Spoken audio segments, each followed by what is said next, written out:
Hello, everybody, and welcome to a Sunday Natter with Andy the Gabby Cabby. Here I am again before you, 9 o'clock, as always. I hope everyone is doing okay. I hope you've had a good weekend. We're at the beginning, the threshold of another week, aren't we? Before I start, as always, I kind of duck in just before I go live and have a look at the comments. And I want to highlight one straight away. This one here, 49 today. Happy birthday to me. Remains for me to say, Alan Reader, happy birthday. Hope you've had a great day. Hope you've had a few tins. And I hope you've had a chill and done what you've wanted to do. Many happy returns. And thank you for joining me at the end of your birthday. Very much appreciated. Hello to everybody else in the chat. We've got all the usuals here. Gary Thornbury, Laura Ray, Richard Butler has come up and said this. Mention the one-day TfL travel cards and add-on tickets to rail destinations outside London are going to be axed, all to save TfL money. No, actually, the real reason is to make them more money. I did a video on that a little while ago, Richard. That did come up in the news that they were talking about doing that. And lo and behold, they'll go through with it. And there was a comparison table as well with how much each fare would go up by. There was like an increased amount on each fare, a couple of examples, and it was disgusting. And yet again, it's isolating our capital from the outside world. It's crazy stuff. It really and truly is crazy stuff. Honesty and truth, 500 on a barge. That's one day full. Please tell me where the other day's barges are going to be. I'm going to do a bit on the barges in the next couple of days or so. I've recorded the content for tomorrow, and I'm looking at the next couple of days, and I want to mention the barges because I've been sent something. There was no way it was going to be sustainable ever. It's absolutely nutso to think it would be. You know, they fill it up straight away. They've got all the mod cons, and where are they going to go? And moreover, you've got more of them at an unsustainable rate coming over every day. So it's nuts, isn't it? I'm only having a little bit of small talk just so people can get their feet under the table and get here. And then we'll get on with the subject at hand. Bloodnose, good to see you, my friend. Hope you're well. Manchester Man, greetings to you. Mark Venables, Cosmic Wartoad. Hello, Rafi. Good to see you. Who else we got? Fuzzy Doxy, good to see you. Screw Politics. Now, Screw Politics, I love your shiny new logo. I know you sent me that privately to see what I thought of it, and that's pretty cool. I like that very much. And glad to see your channel is doing well. Angela Gill, hello to you. Tracy Regan. Who else we got here? John Reeves, hello. Yes, he's probably got plenty, like the rest of these politically orientated types. Hello, Jackie, Reg, Nigel the Handyman, Johnny Smart. Hello, Russ. Good to see you. Ryan, Bob Head, Jeffrey Harris. Loads coming in. Great to see you all. Remember, if you just got here, hello, Alan Edge. Make sure that you hit the like button because that helps the algorithm spread these live chats about everywhere. It helps them grow, and that's great. Alan, hello all. 3 hotel fires this week. How long before the barge goes up in flames? It's bound to eventually, isn't it? There'll be one of them that will say this simply isn't good enough, and away we go. It's crazy. Adam, how could it be a floating prison? Every homeless person would give their toes to have a room. The cheek. Yeah, I totally agree. It's backwards priorities again, isn't it? Well, we're not here to talk about the boat, people, today. We're here to talk about, what's going on our roads, what's going on in London, and the general direction of travel. It's absolutely crazy. Now, I was sent, and I've done content on this before, I was sent some information on the C40 Cities group, namely their annual report. The C40 Cities group is effectively a collection of like-minded mayors from around the globe who want to do one thing. On paper, it's reduce carbon, emissions levels down to a relevant amount. But behind the scenes, I think they're all tied into the WEF and all the rest of it is pretty scary stuff. As we know, the elections for the Mayor of London are coming up very, very soon, I think next year. And we've got Howard Cox putting his name into the ring, who wants to try and oust the guy. I interviewed Howard Cox on this channel not so long ago. I hope to have him back in the summer.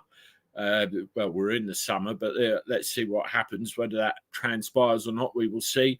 Very nice chap, and got a lot to give. But unfortunately, the way the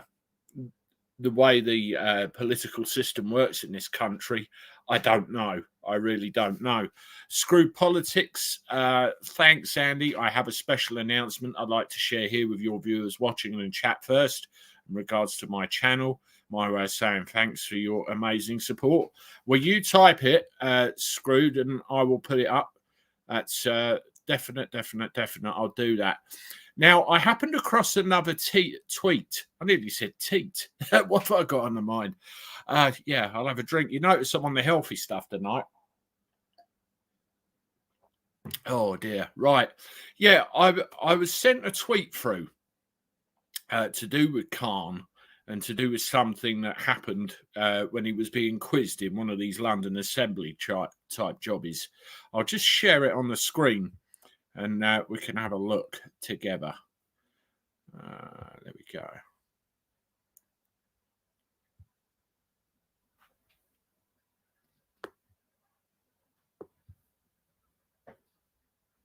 So clear now that low traffic neighborhoods.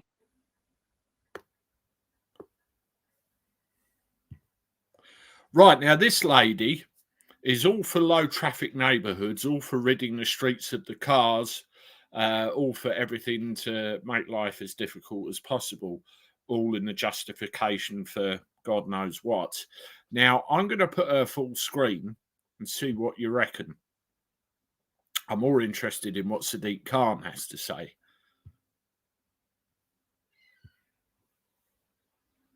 The evidence is so clear now that low traffic neighborhoods really work, changing streets so that they're safe and appealing to walk around. To me, it's a transformative policy of the very best kind. Now, the support's overwhelming too. Polling very recently has shown that people want to keep the ones we have. Now we've got 58% of Londoners supporting the development of more low traffic neighborhoods, and that's going up as well. And I can see why, because, they don't just cut car traffic, they're wider benefits come in quickly, like quieter streets, more accessible streets for everybody, places where children can play safely in cleaner air, and they're inexpensive investments for the good that they do. So Londoners need more of them, they want more of them, but I'm not sure we've got enough of a pipeline of strong schemes coming through at the moment. There is controversy, but we can't lose momentum, can we?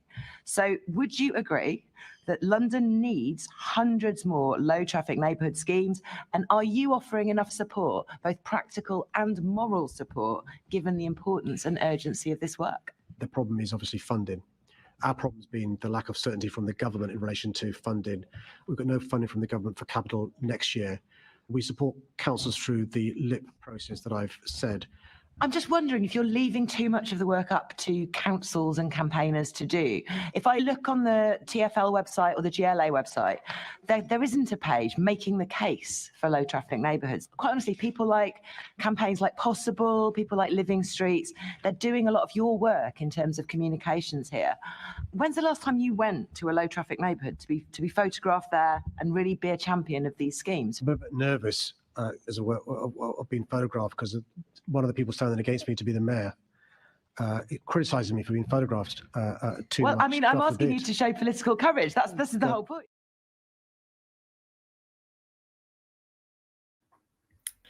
Well, there's two things I get out of that video. Number one, I'd love to know where she gets her figures for the support for low traffic neighbourhoods from, because every iota of information I've seen tells me the contrary. People are ripping up the wooden planter boxes, getting rid of the bollards, kicking off and saying we don't want it. They're an absolute nuisance. yes, they might make certain roads and certain streets quieter, but what you're doing, you're driving the majority around to other areas, congesting them up and moving the problem elsewhere. They simply do not work. Now, Sadiq Khan has turned around and said the question is funding. We have a funding problem. I brought a video on this to you a little while ago, and I actually told you that the government have turned around and said we're not providing any more funding for any more low traffic neighbourhood schemes. If they want to do it, then it's down to the councils themselves. They have to fund it personally through their own means. That probably means the council tax will go up and they'll still happen anyway. Now, the thing that made me chuckle, Sadiq Khan at the end of the day doesn't want his photo taken near any low traffic neighbourhoods or anything like that because he's getting a bit worried he might be usurped next year and he doesn't want to give the other side any excuse. Political courage? What's that? I don't know. But there you go. That's that little bit there. Now, on to C40 cities. Some of you in the chat may not know what C40 cities are. Some of you may do. Well, C40 cities is a group of it's a collection of mayors of nearly 100 cities worldwide who have one goal in mind, and that's to cut emissions in their areas. And how they do that is increasing public transport, discouraging car driving, getting people on bikes, getting people walking. That seems to be the overall goal of C40 cities, and it's still there. Now, they have a website. They have live information. You've only got to go looking for it. And something like C40 cities, you will barely see them mentioned anywhere on the mainstream media. It's almost like the best kept secret kind of thing. It's crazy. And when you actually drill down and look into it, who is funding all of this, what they actually want to do and who's involved, it's nuts, absolutely nuts. Before I show you the first piece on this, I just want to show you Screwed Politics news. Screwed Politics has achieved the milestone of 500,000 views, thanks to yourself and other YouTubers for the encouragement and the support that made this possible. Well done, mate. That is brilliant news. Brilliant, brilliant, brilliant. Keep going, keep going, keep going. Screwed Politics started off his channel calling out the actions of a certain former BBC DJ stroke presenter who is now serving time at His Majesty's pleasure. He's since gone on to other things, like looking into the dealings of other celebrities, other broadcasters, and branching out, looking at a bit of true crime as well. And I expect their channel to go from strength to strength. Been mentioned a few times by other YouTubers and in news articles, and it's really great to see that growth and that jump in popularity. So nice one, mate. I'm pleased for you. And if anybody hasn't done so already, please go subscribe to Screwed Politics. Bloodnose, if you can, could you put the link to Screwed Politics channel in the chat feed, please, so people can find it all right. And at this stage, I'd just like to say for the first time, welcome everybody to the chat this evening. Andy the Gabby Cabby. If you haven't done so already, we've got 152 people watching at the moment. I like to see a lot of likes on that. So if you haven't done so, get the thumbs up hit. We need to get that up to 100. That seems to be what the algorithm likes, to start shooting this stuff around everywhere. And it's great. If you're new here and you haven't done so already, please consider subscribing to Andy the Gabby Cabby. We're growing. With your help, we can grow some more here, and you know, all the news and everything that we get spread and make people aware of stuff. It's very, very vital, and I appreciate it very much.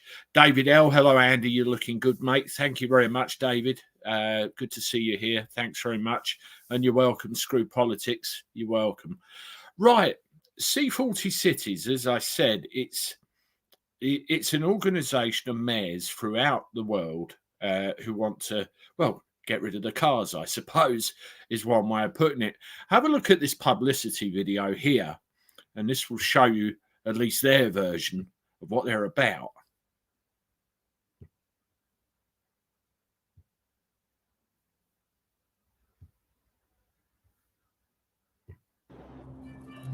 How resilient are cities? dealing with compounding crises, a global pandemic, growing inequality, and the climate emergency. Giving up isn't an option. Cities bring the solutions, turning the what-ifs into what's possible, producing more renewable energy than they use. Vulnerable communities having fair input into their development. Clean air for all, no empty promises. Cities are full of doers. Communities of change makers, the go-getters, trendsetters, and future thinkers. Real change starts with us, with you. So what will it take? Put simply, prioritizing people and the planet. There is no more room for empty commitments. It's time to turn targets into reality. Sure, progress has been made, but there is still a long way to go. Temperatures are still rising. Seas are still rising, but people are rising too, and we are standing with them. Now is the time to harness the power and potential of our cities. Let's build on the momentum and stay united in action.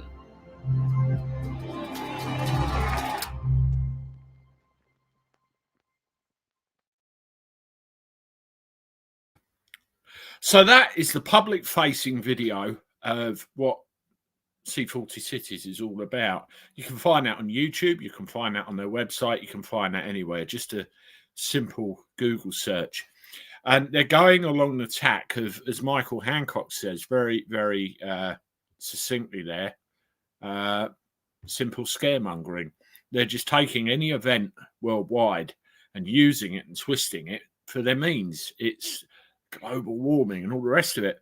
At the moment, there's some very, very bad fires in roads. And, you know, I am waiting. It's all over the British Bias Corporation's website and everywhere else. I am waiting for somebody to turn around and say, oh, it's global warming, it's climate change. Where's Greta Thunberg when you need her? The likelihood is some Greek person's probably left a fag in the forest or something and it's gone whoosh. And, you know, with the heat and everything, it's gone up. That's what I believe it probably is. And it's causing chaos. I'm supposed to be going to the airport. I've got people that were supposed to land at 5 to midnight, and so far they're running 2 hours late, and it's coming from one of the other Greek islands. So I'm assuming that it's all you know, connected. But I'm waiting for somebody to blame it on global warming. That's absolutely true. Now, that's a hoax, Sarah Shaw says. Are you talking about what's going on in Greece? In roads, is that what you're referring to? I believe that there is something going on because I've seen the flight records, but the way it's being made to look is probably what you're describing it as, more than likely. Alan Edge, you left a comment here as well. I missed that. I wanted to pull it up. Let me just go back and see. Yes, there it is. Alan Edge.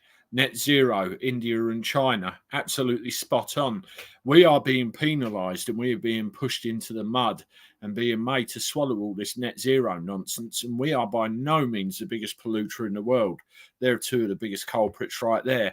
And what happens? Nothing. Go and have a look at the map. But, yeah, Sarah, the whole thing. I won't go too far into it, but there's something David Bellamy said many years ago, and he had it spot on, and it's been mentioned a couple of times now. You remember David Bellamy, weird, and, you know, great. I think he effectively got cancelled for what he come out and said. But there we go. The news loves scaring people. That's right, John Harris. Anyway, C40 Cities, they've got their own website. And everything is there in these people, they hide it all in plain sight. It's crazy. Let's do this. Okay, can everybody still hear me okay? now I've put that thing full screen. Give me a 1 in the chat if you can hear me okay before I continue yakking.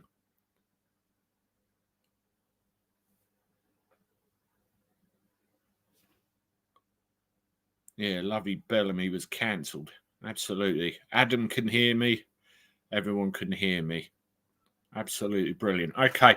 Yeah, this is the C40 Cities website, and it's all there.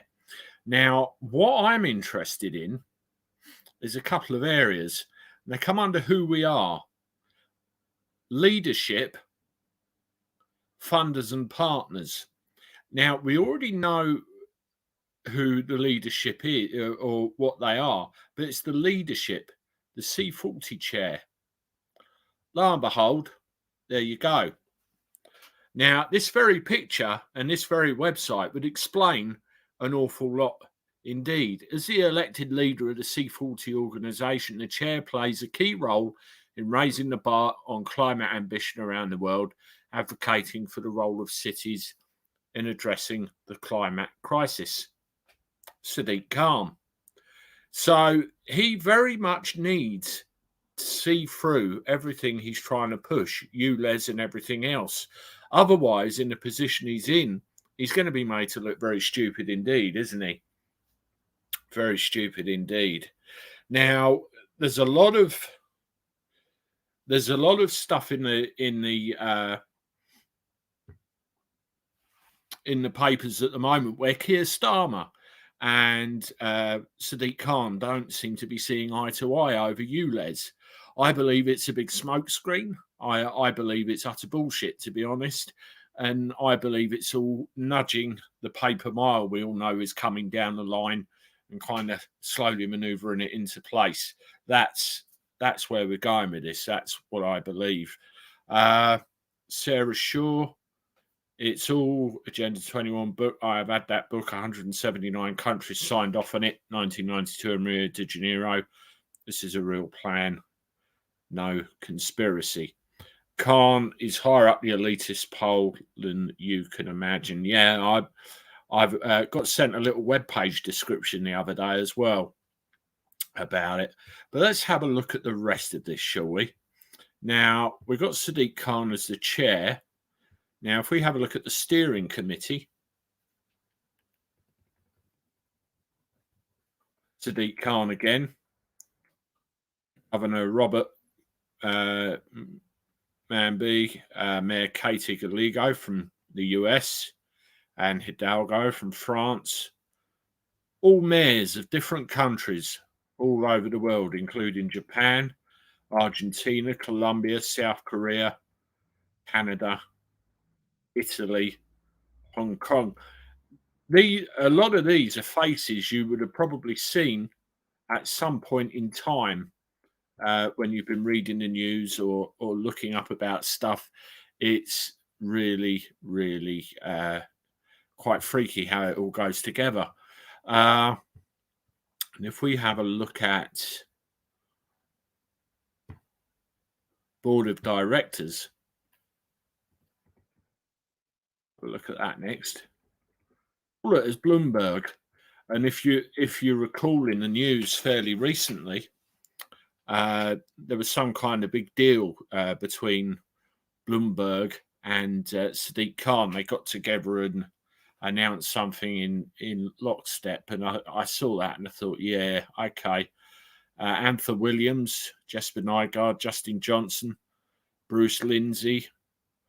These are all people you would have seen somewhere at some point in time, not necessarily in this setting, but somewhere else.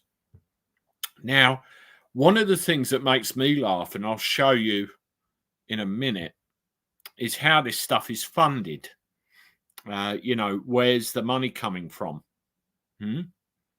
Now, in this country, you've got ULEZ, and you've got the government complaining about it, saying it's no good. The low traffic neighbourhoods are no good. We need to get rid of this. We need to get rid of that. But really, as people say, very much follow the money. Where's it all coming from? Julie Baldwin, Angela Rayner admitted Labour will have the ULEZ happen all over the country yesterday on TV. I saw Maya Tusi did a video on that earlier and said that very same thing. I tried to find a newspaper article on it. I don't know whether I wasn't looking hard enough or it got buried. But yes, I did see what Maya put, and it does not surprise me. You know, Keir is mouthing off, oh, crap, it'll happen. Or it definitely will if they get in. What's this? Soundwave, if all this green crap work, why can't it pay for itself? It needs taxpayer subs to buy all this crap from China. So fantastic. Yeah, absolutely. Screw politics, 15-minute cities. That's another video for another time, definitely. We'll bring an end to economic migration, being able to see loved ones abroad. Surely this way of life would only encourage a way of existence where multiculturalism is opposed. Well, once they've all moved into the areas they're moving into, you know, quite possibly. But I don't think any of this is thought through, really. It really isn't.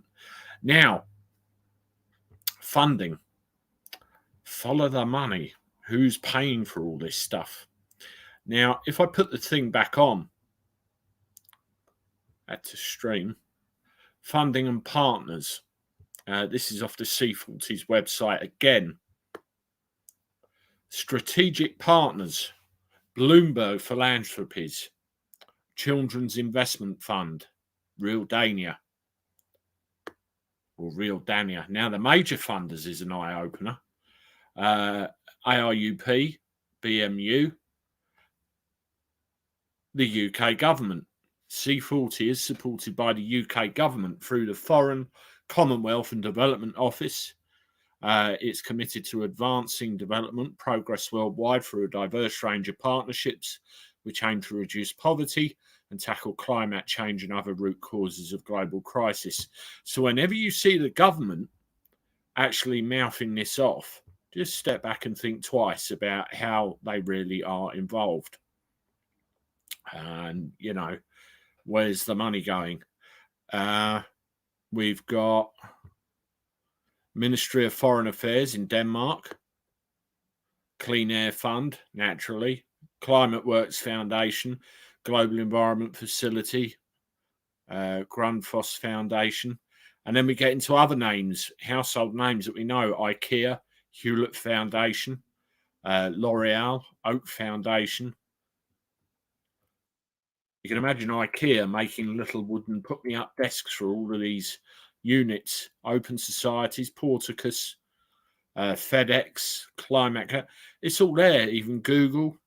All of these people are providing funding, expertise, and consultation to this racket in some way. Velux, Said Fund, Welcome, Wallace Global Fund, all some kind of financial stake in there. EAT, GW. When you drill down this list, you can actually work out for yourself what financial stake or what's the word, what kind of thing they could get out of this by being involved, you know. That talks at the end of the day. It talks. Let's have a look at some of the comments. Now, I'll show you the next bit. I'll take a Turkish delight, please. David L., they're all in this together. Certainly are. Tyres will go up in price, Jackie. Yeah, there's a lot going on with EV vehicles at the moment where the tyres are wearing out quicker. And I think it's purely because of the weight of them and the torque of the engines. You get them through more.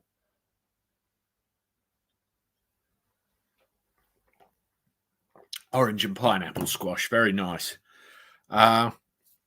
Screw politics. Someone should tell the mad eco warriors that diesel poses a far less flammable environmental risk than the fact solutions they've come up with. Absolutely. Steve Watson, all about the dough. Sarah Shaw, Vanguard and BlackRock own most of these umbrella companies. Yeah, and some of the individuals that I've showed you this evening, if you drill down far enough, you'll probably find them crop up somewhere. It's nuts. Alan, forest planned across the country from Chester to Hull. Palm trees, global warming. Absolutely. Let's have a look at some other comments. Yeah, all in it together. Police in this country like a double-headed coin. You can't win. Andy, newspaper article sent to you. Okay, I'll dig that out in a second, Julie. Thank you very much. What's this? Bats last on how many discharge cycles and the ampere drawn out of it. So if you drive a rally car, it won't last 3 years or less if it explodes. I had a friend of mine come and visit me today. He works in vehicle recovery. And right from the horse's mouth, he told me that if they recover an electric vehicle, they have to have so much like square footage between them. You could fill it up. What's this one? Reg, Andy forgets out ULEZ. What about paper mile? That's next. In the old days, you didn't worry about going out for a drive. You're right. This is where it's heading, Reg. This is where it's heading. But, we have to point out the things about the cameras, what they're saying or what they're not saying, and try and pick apart bits and pieces, It's pretty freaky stuff. Soundwave, the left would want a mass cull of horses citing emissions. That's like the adverts that come up, isn't it? Where they're worried about cows farting in the fields. That's how crazy this is.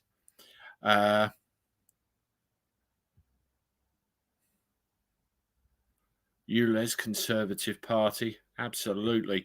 Now, one of the things that... yes, there you go. 15 metres.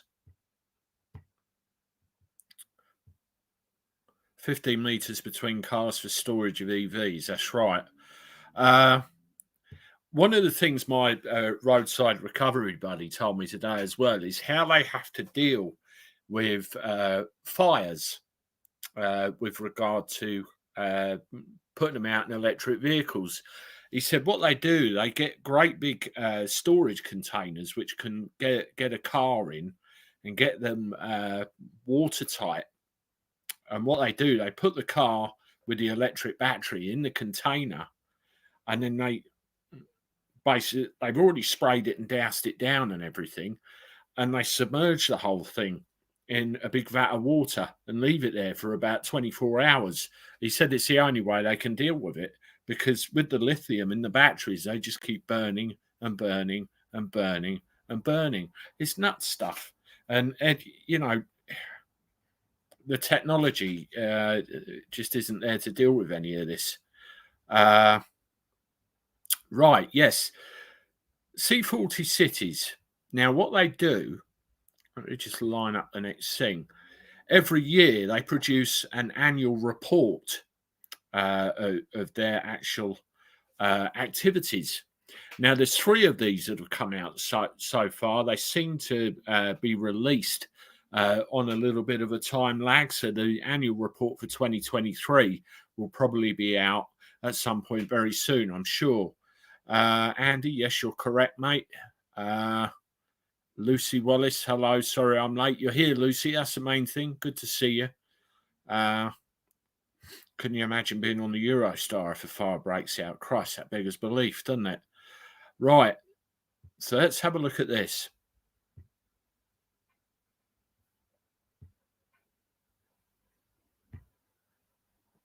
Now, this report, I'm actually on page 4 where I was having a look. But this report is about 15 pages long, and we've had one of these every year for the last 3 years, 2019 through to last year, 2022. And I'm sure there'll be another one out fairly shortly. They seem to be coming out about now. But this is the one from last year. And what we've got, contents. There's a foreword there about what's going on from Sadiq Khan, the Mayor of London, and Mark Watts, the C40 Executive Director. You know, these people have these positions thinking we won't know. And eventually, of course, it all does seep out. Leadership standards: plan, deliver, mainstream, innovate, lead. And there's a little bit there on each of those about what they do. I've put a link in the description so you can actually read this for yourself. And it summarizes a lot of key points. This is a good one. Our work in 2022, 96 member cities. As I said, there was something like nearly 100. 1,900 city officials engaged through the C40 network. 550 plus interactions across webinars, workshops, city-to-city pairings, etc. 600 million residents directly represented, influencing 900 million. And there's other statistics there. Now, I'm assuming that's across all of the cities involved in this. The Mayor's Summit, the annual highlights. 75 mayors attended in person or virtually. So, you know, there's big coverage of this. 140 non-mayors attended.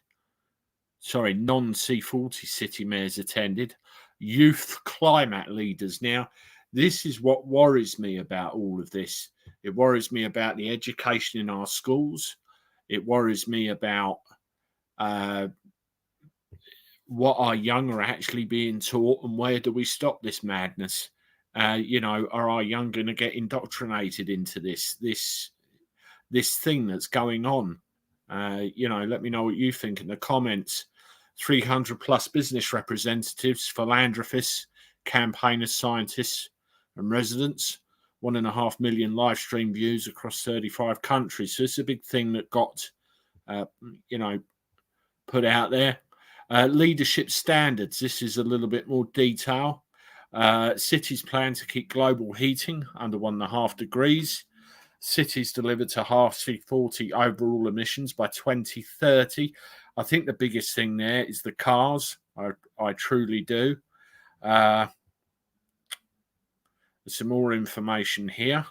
Some various things about what's going on in some cities. For example, Warsaw launched the largest air quality monitoring system in Europe in 2022, inspired by Breathe London.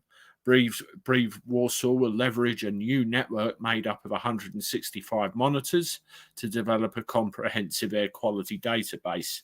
Now, where are they taking these samples? You know, and you've got the Mayor of London mentioned there, Los Angeles, Rio de Janeiro, Beijing, Shanghai. It's literally global, folks. It's literally global. No two ways about it. What's this one? And this is a little bit of the scope of this thing. You know, this is a rough scatter diagram of where all of the countries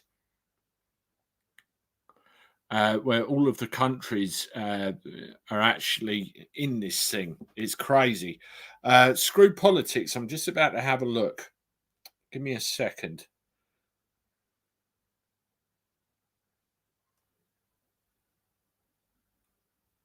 It's not come through yet, Screwed. I've just seen your tweet you've sent me.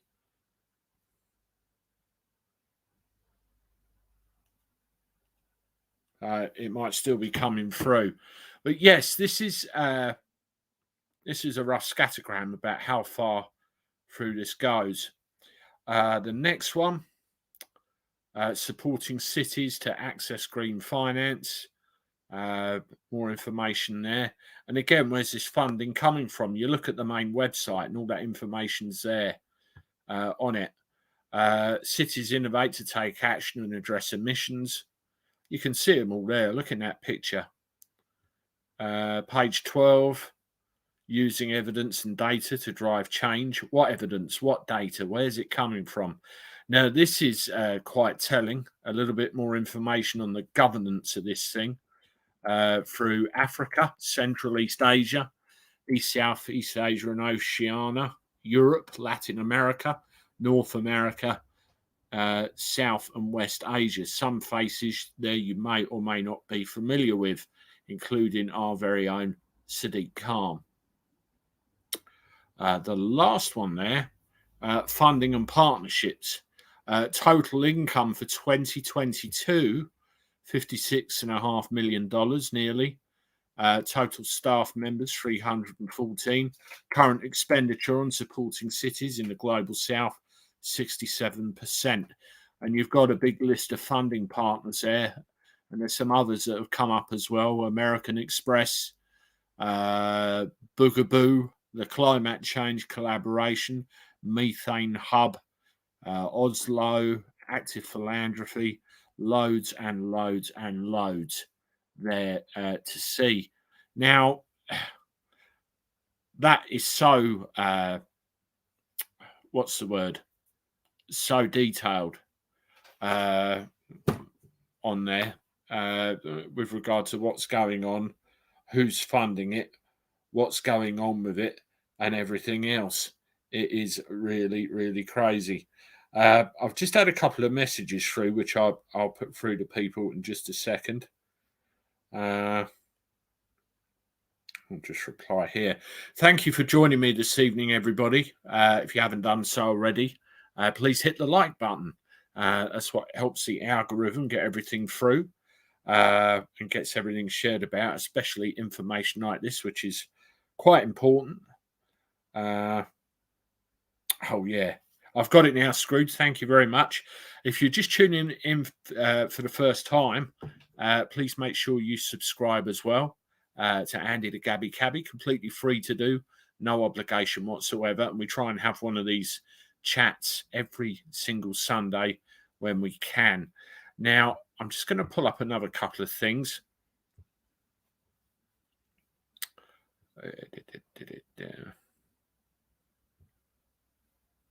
I can show you.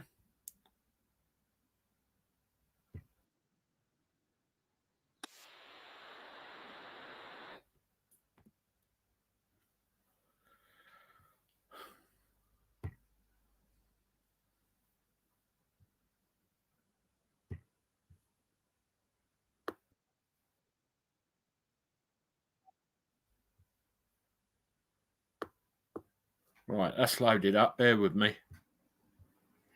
Now, there's a group that are going around London actually getting rid of the ULEZ cameras. They're literally physically removing them, and you end up with holes all over the place. And I'm not sure that they can keep up with, the speed at which these things are being removed. Have a look at this one.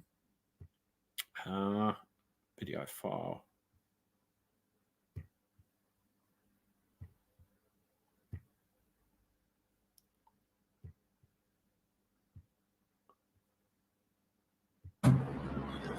This is what one man can do to the ULEZ in less than half a day. Fuck your ULEZ, stick it up your ass, no one wants it, and this is what we'll do every time. I'm calling all people that want to take down these shit cunts. You need is a 10mm socket, yeah, very cheap to buy, to put in your impact drill. They're cheap to buy as well too. And you need a TX30 star bit. I'm trying to see if I can focus that. Yeah, TX30 star bit. And we'll just keep taking them down. Fuck you, Sadiq Khan. Fuck you. Right, I'm not going to play any more of that because his language is getting a bit choice. But the point is, there are people out there removing these things. And by the look of the tools he showed on there, very, very easy to do. And they're going around all the time. Now, I've seen the specs on these cameras. I've seen how much they cost. And there is a fortune in ULEZ cameras sitting in that little outhouse right there. And it will continue. Now, there's a video that I'm bringing out tomorrow to do with, was there ever a possible loophole with regard to ULEZ and what was happening where there was holes in the network with no cameras? People were actually working out where the holes were, driving through the city and getting around the charge. Now, Sadiq Khan has as much said that they're going to start employing the use of mobile cameras to try and plug some of these holes to make sure everyone's stuck. Now, I had an interesting experience yesterday. I had to drop someone at an airport, and I had to go into Kingston upon Thames to pick up some of their friends. It's kind of the Richmond area, that kind of location. And I've driven in there before, and I know that I don't have to pay ULEZ when I drive through that area, but it just simply isn't in the zone. And when I drove in a street that I had done, there was a sign on the lamppost that said ULEZ, low emission zone, ULEZ. And I took a double take and I thought, what the hell? What's going on? And I had to check when I got home, and I found that the actual area I was in wasn't under the control of ULEZ at all. It's just some arrogance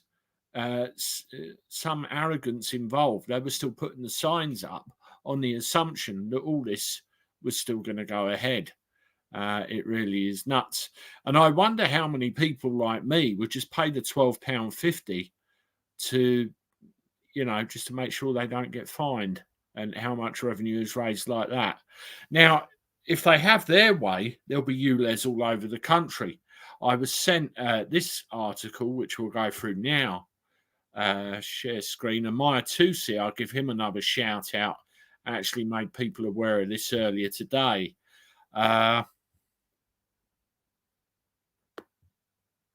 Angela Rayner has revealed Labour's secret plot to roll out hated ULEZ scheme across the UK. Now, this is breaking news. Let's see if I can get this playing. Decided to extend the ULEZ. Knowledge that there is a problem. I think people acknowledge that there is a problem and we need to have clean air, and the Conservatives were the ones that started the ULEZ scheme and put us on this track. But both Labour and the Conservatives now need to really reflect on that and come up with a scheme. The Conservatives need to, while they're in government, that will help people make the right decision, because this isn't just about London. This is coming to towns and cities across the whole of the United Kingdom. But it's Labour's mayor that has decided to extend the ULEZ scheme. Did Labour just not listen to voters on this? Well, I think Labour is listening to voters, and the London mayor has been very clear and pushed the government to give more compensation so people can do the right thing. This isn't about giving people, a charge. This is about getting green vehicles on the road so that we can bring down the emissions in London, so that we can get the health of our children in a better place.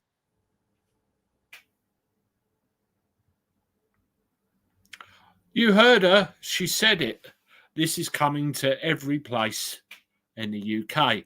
Now, the left will interpret it one way, the right will interpret it the other. Someone with common sense will interpret it in another way. But that, to me, sounded like it will come to every place in the UK at some point in the near future. That's where this is leading up to, isn't it? Paper mile and everything else. And trust Angela Rayner with her, boat race on the telly, saying that. There's always one politician that will drop the rest of them in it and talk against the party line. You can guarantee it every single time. There you go. Right, for the last 10 minutes or so, I'm going to turn my attention to you guys, and I'm going to tell you about something very, very shortly. All right, blood nose. I used to live in the Greenbelt, Davidell. They were burned fields every autumn. They do it round here. They do it in other places to, get rid of the excess crops, burn them off, don't they? Green vehicles on the roads, which are fitted with toxic materials and a very high likelihood to ignite. But this is Angela, isn't it? Give her some credit. Not. Labour are supposed to be on the side of the working class. They're penalising us instead. They have not been on the side of the working class, Stink Pooter, for a long, long time. Sarah Shaw, thanks everyone. First time I found this live. I normally see the replay. Sarah, I usually do every Sunday at 9 o'clock. Every now and again I can't because of work commitments. And if I can't, I'll either let you know or I'll pre-record something to go out. I mean, with YouTube, it's quite good like that. You can pre-record all sorts of stuff. It's pretty cool. Britain has fallen. I believe it's falling, but I don't think it's fallen quite yet. But it's not great. Will the congestion charge be replaced by ULEZ or coexist with it? Well, at the moment, screw politics, they kind of coexist together. You've got the congestion area in the middle of London, and you have to pay ULEZ on top of that. And then ULEZ extends out further. So you've got like the main centre bit with congestion and ULEZ, and then ULEZ around the outside.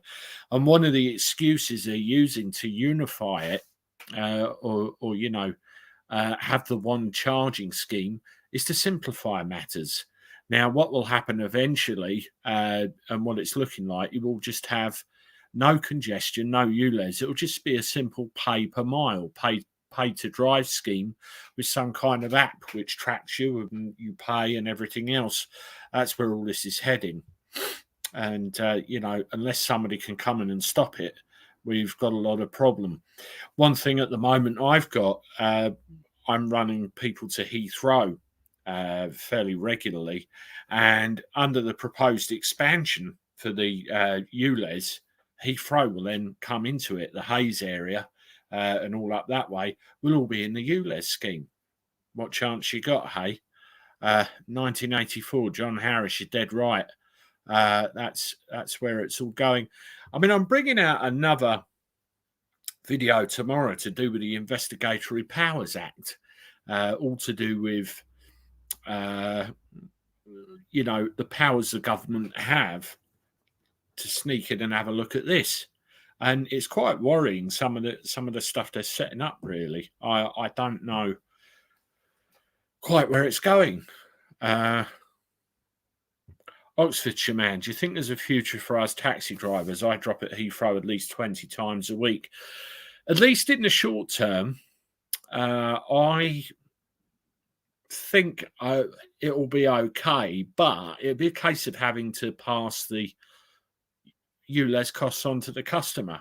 And there's two choices, take it or leave it. I mean, judging by your screen name, you're probably a lot closer to Heathrow than I am. And, I come up there probably 3 or 4 times a week myself. Gatwick's the main one I do. And I say to the customers, you're going to have to pay this because I'm not.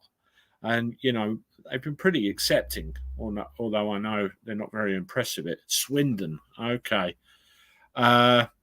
Will they charge the airplanes £12 for flying in a ULEZ area?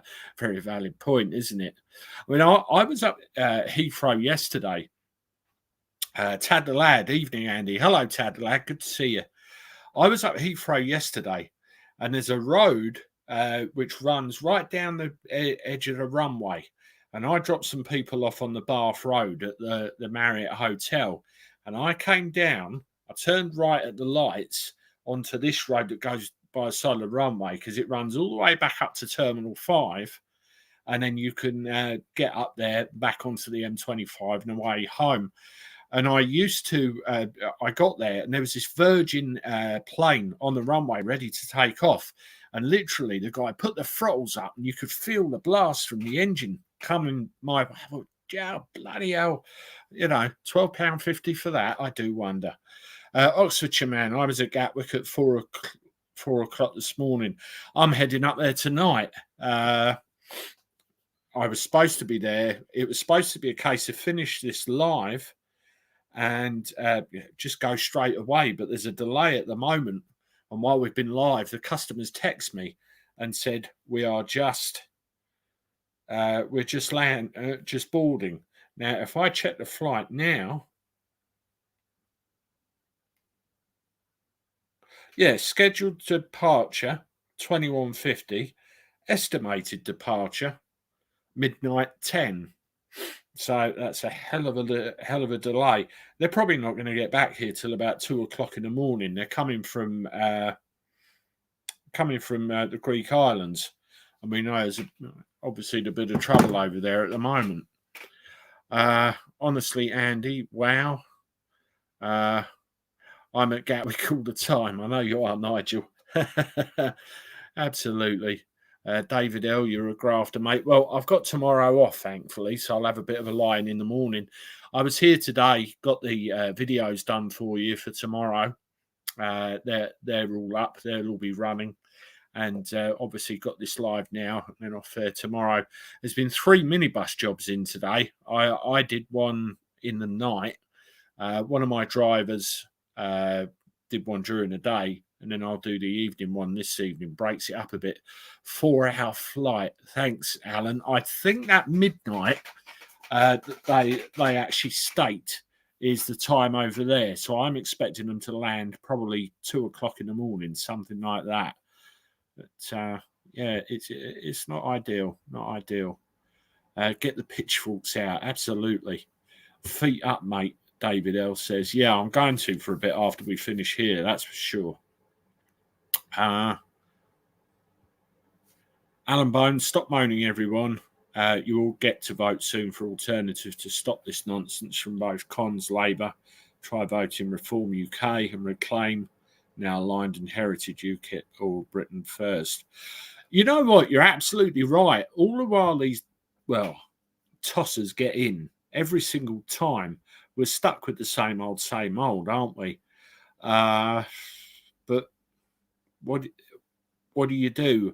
Are enough people voting in droves to voting for a change? Or is it a case of they are, but the way the system's set up, they haven't got a cat and house chance of getting in? I mean, you look what happened in Uxbridge. The bloody Tories held on to the seat. They're all blaming ULEZ for it. You know, we're not going to vote Labour because bloody Khan's a lefty. He's part of Labour and we don't want the ULEZ. So why didn't you vote for reform? Or is it the system? You tell me. You tell me. Alan, you could be right, but I've lived a long life watching people expecting the next lot to fix the mess from the last lot. It's up to us now, not politicians. It's been going on for years, hasn't it? And one thing I noticed they do, April, is they make plans, but a lot of the time it's barely past the end of their term of office. So when it all goes tits up for the next lot, they can just blame each other. We'll need Howard Cox on again. I'd love to get him on again. I mean, he said in a few months' time, possibly, to me privately. So we'll have to see how that goes. You know, he's going to be very busy with campaigning and everything else. I mean, I got that actual interview I did with him. I think there was something like 1,000 replays on it in the end. A little bit disappointed because I was hoping with him on there'd be a little bit more. And perhaps we can do better next time and promote it some more. We'll have to see. Stuart Atkins, I drove from Essex to London. How long story short, 2 weeks later, I get a letter from ULEZ saying my BMW doesn't comply. We'll have to pay £12.50 to drive it if I have my catalytic converter cleaned. Yeah, I mean, Jeff Buys Cars got a letter from the ULEZ people, and he couldn't believe it because of where he lives. They're just chucking it all out everywhere, and you wonder, of course, how much all this is costing them. It's crazy. But just having a look at a few more comments here. What you saying, Russ? I don't recommend it. I have the whiff of fumes pumping out of petrol diesel cars. Go get a horse and carriage if you want. I used to do them, blood. Oh, have you thought of airport runs? Absolutely average. I used to do them, blood. I tell you, they can be very, very gutting sometimes, particularly when you've got flight delays and traffic and all that. I mean, I've been a cab driver for years, you know, And I set up my own limited company, well, 6 years ago now, actually. It got me 6 years ago. And I operate through that and do all the airport runs. I do like it, but sometimes it can be very, very gutty, very gutty. But I wanted to finish up and just to tell you something. Now, I've been getting some parcels sent to me by somebody who will remain nameless. Now, back here, I got a load of this. Now, this is mine. No one's having that, that's for sure. And I'm going to have a very good drink up. And where is it? Yeah, Desperados too. Quite like that stuff, actually. I tried that for the first time. But the other thing they've sent me merch. A couple of test runs of merch. There's a cap there, and you can see the T-shirt behind me. Now, I don't want to go too far down the merch line because, it's just another thing. But I see some people saying, I want an Andy the Gabby Cabby T-shirt. Now, I'm actively talking to a couple of people to see if we can get these done as cheap as possible. So people can have a T-shirt or something if they want to. I mean, another thing that come up, I'll go and get it, actually. I got sent that as well. It's like a sign. Andy the Gabby Cabby, like, comment, and subscribe. It was a box of tricks, and I was quite impressed with what was there. I just put that up there out the way. I'd bag a mug. But yeah, so I'm actually talking at the moment to see if there's a way of doing this as economically as possible, because all of the YouTube related things on there, they rip the arse out of it because they put a very big markup on all the stuff beforehand, and it's daft with the postage prices and everything else, and you get the trolls out there going, "Oh, Andy's ripping everyone off." Oh, fuck off, So I'm trying to find a way of doing it, but at the moment I've got 4 T-shirts in two different sizes, 2 different designs. I've got 4 T-shirts actually been given to me. What I'm going to do, I'm going to give one of them away. I'm going to keep one. I'm going to have the other 2 spare, and I'm going to give one of them away to somebody. Now, what I'm going to do in the next couple of days, I'm going to think of some kind of question or some kind of little quizzy thing, and I'm going to put it in the community page on the channel. I'll do you a little video or a little pointer to let you know it's there, and then do what it says. I'll pick a winner. You get a T-shirt. Can't say fairer than that. Alan Edge, £26 postage and packing. I tell you what, it was as bad as that. One of these companies, I think it's Teespring, Spring. They're based in the States, and it was, the postage and packing was ridiculous. It really was. How about doing smaller iron-on logos for the T-shirts? Yeah, I think a lot of it is iron-on stuff. I think that one behind me might be iron-on. This one, I think that's kind of iron-on. But the package I was sent with everything, one of the lagers that was in there actually blew and spilt all over this, but I think the logo survived pretty much, so it's not too bad. Andy, I'm triple XL. I think the largest one I've got is double XL, because I'm in an XL at the moment, down from a double XL, but even that's baggy. I'm still losing weight all the time. But I'll get that sorted in the next couple of days, and we'll get someone a T-shirt, and I'll see if I can get some other bits and pieces sorted out as well. I'd imagine a lot of truckers would buy a mug. Great idea. And Cabby's classic. Yeah, I'll look into that, David. Definitely. Appreciate it. Right, everybody, that's it for today. Thank you very much, everybody, for joining me. And those of you Bisto was not Andy's first cat. No, it wasn't actually. I think it was my second or third, one of the two. Yeah. Anyone that I've not spoken to in the chat, you know, my apologies. I've tried to keep up with everybody, and a hello to everybody that's joined us. If you haven't done so, before you go, hit the like button, and let's get that algorithm spreading this thing about everywhere. Subscribe to the channel if you haven't. If you're joining us for the first time, good to see you and have your support. And always, always, always make sure you still are subscribed, because the algorithm can play silly what's it sometimes and have you off of there. And, you know, we'll have more content coming out tomorrow from 8 o'clock in the morning. That's all done and good to go. Great to see you. As always, thank you for the support. Thank you for your love. Thank you for your time. And thank you for being you. I'll see you soon. Toodaloo.